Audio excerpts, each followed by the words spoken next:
Welcome to another episode on our channel. So I'm going to be showing you my post-apocalyptic group with the modifications I've made so far. I've made several modifications, kept some of the figures.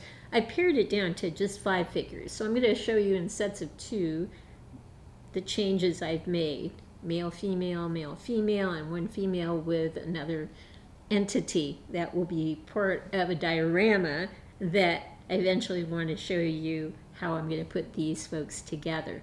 This was probably the second figure I made, and I used a barbarian soul head because I thought he had fierceness in his facial expressions, eyes, the hair just and the goatee, the beard just really resonated with me. So it's a barbarian soul on a TB League body. He has brown pants. That stayed the same. He has a Molly holster and 45. He's got this kind of repelling like sling. This I don't know what it's all about, but it's cool looking. It has a wooden handle attached to it. He's got a gas mask, and when we show you some close-ups going from the foot on up to the head, you'll see all the customizing I did on it in conjunction with the customization on the weapon he is holding. So he's got a couple grenades, a smoke bomb. He's got a communication system, walkie-talkie, along with the headphones, and he's got a weathered canteen. So I've made a ton of modifications, and I think he looks absolutely smashing. So we are going to pause and get some serious close-ups from the feet on up to the head, get some tighter close-ups here, side to side. And of course, on the head. Again, this is Barbarian Soul. It is an awesome head, I think, because just the fierceness of the look is just so stunning, I think. So I wanted to change the format a bit, going from the bottom of the feet all the way up to the head, so you can see many more details with this figure, some of the changes I made. I didn't change his hiking boots. Comes in an array of colors with a yellow streak down the middle. I thought they were cool looking. The brown pants are very nice looking on this particular figure especially. There is this, I think it's a sling for a weapon with a little yellow kind of marker at the end. It kind of has a repelling look to it, but as best as I can tell, it's probably a sling of some form. But what I really wanted to point out here was the gas mask, the details that I put in it in terms of silver metallic paint to try to give it a more weathered look. I put a number on it. There's some writing on the filter there that says the last one standing. And then the weapon. I tried to replicate some of that weathering effects in what is supposed to be the metal part of the weapon itself. You can see the weathering there. He's got a smoke grenade. He's got, or a bomb, and then 2 grenades here. He's got this cool rope thing, which can be used, I don't know, maybe to build a hammock or a tent or something. The wooden handle is kind of neat on this thing. If I turn it a little bit more to the side, you can see the carabiner and the headlamp, Pelt's headlamp attached to it, which is cool looking. Turn a little further, you can see the walkie-talkie here. And I weathered the canteen to have it pop out a bit more. It was a little too drab with just black. So just little tiny details I think overall have spruced this figure up a bit. He's got Calvin Klein underwear on, and then a black tank top, and then the communication equipment that he has over his neck the headphones, the microphone, and so forth. It just added another touch of realism to this particular figure. I think that was so cool. So those are some of the details. I'm very happy with the outcome. All these figures are slightly different. They're not carbon copies. That's the one thing I really was trying to be intentional about.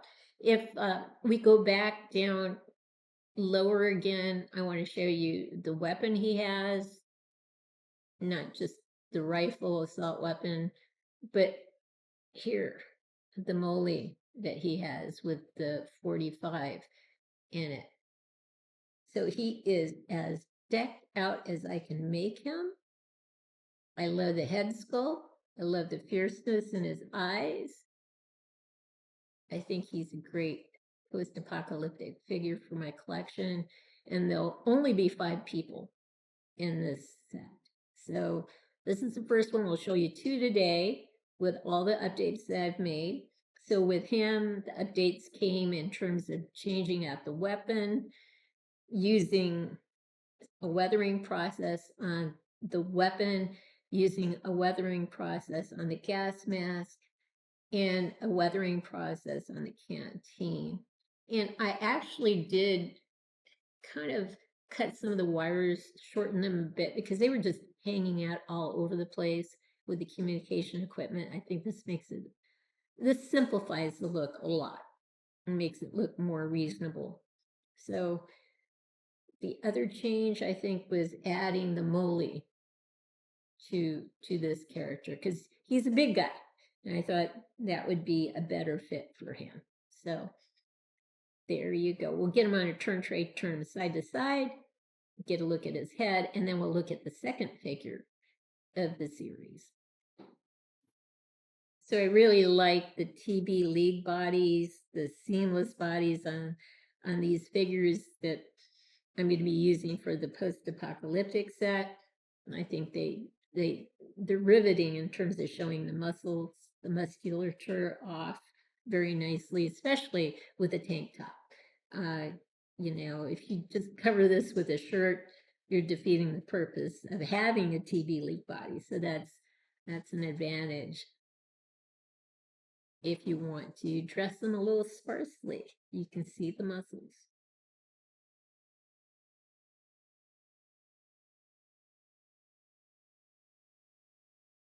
So there he is. And we'll pause now and get some really good close-ups of his face. The only thing I really don't like is that there's pros and cons, I suppose, but this is wire, or I should say plastic. So it doesn't lay nicely. If it was more like string, it would just, I think, lay nicer. But the point of this shot is to see his head. He's got earrings on both sides. He's got a fierce look. And like I said, he's barbarian from the Barbarian Soul figure. And obviously deserves to be on a TB League muscular body.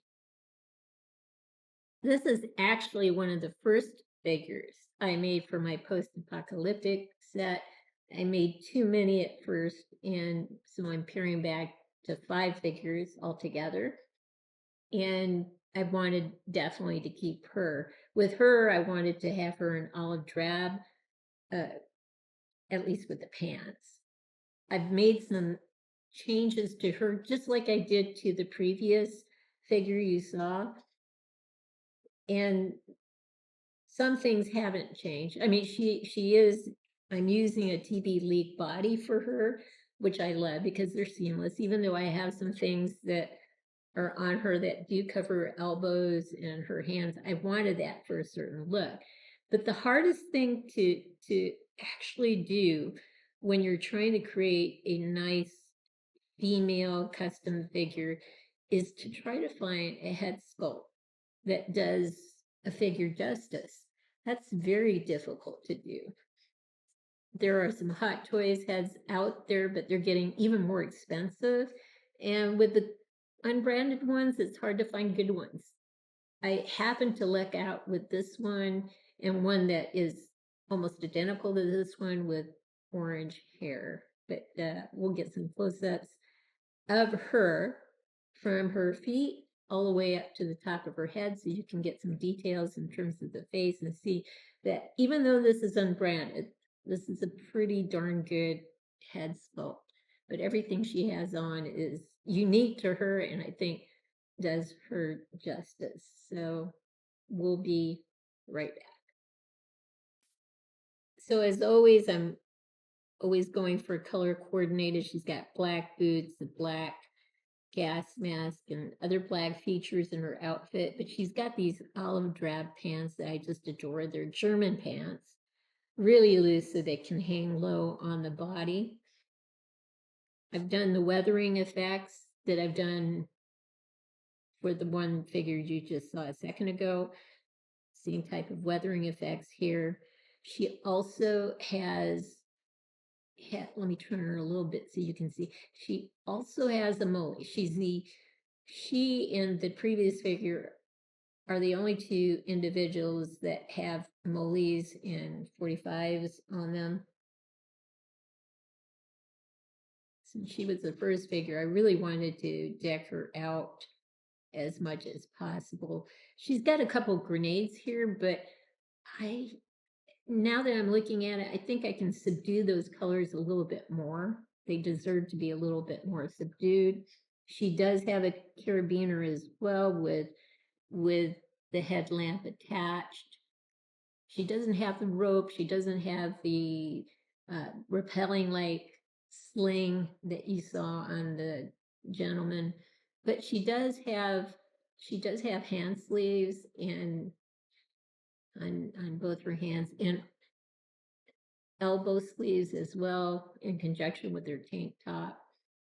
She's got the scarf around her neck, and of course this wonderful head sculpt. I mean, it's just wonderful. I forgot to mention though that the gun is also very much weathered. It has some numbers here and letters as well. She's decked out. If we go lower, she doesn't have the headphones on the side, but she does have a walkie-talkie here and a canteen. Now the canteen is the same color as the grenade, so I think I can tone it down a bit more as well, because the color seems to be a bit off with that.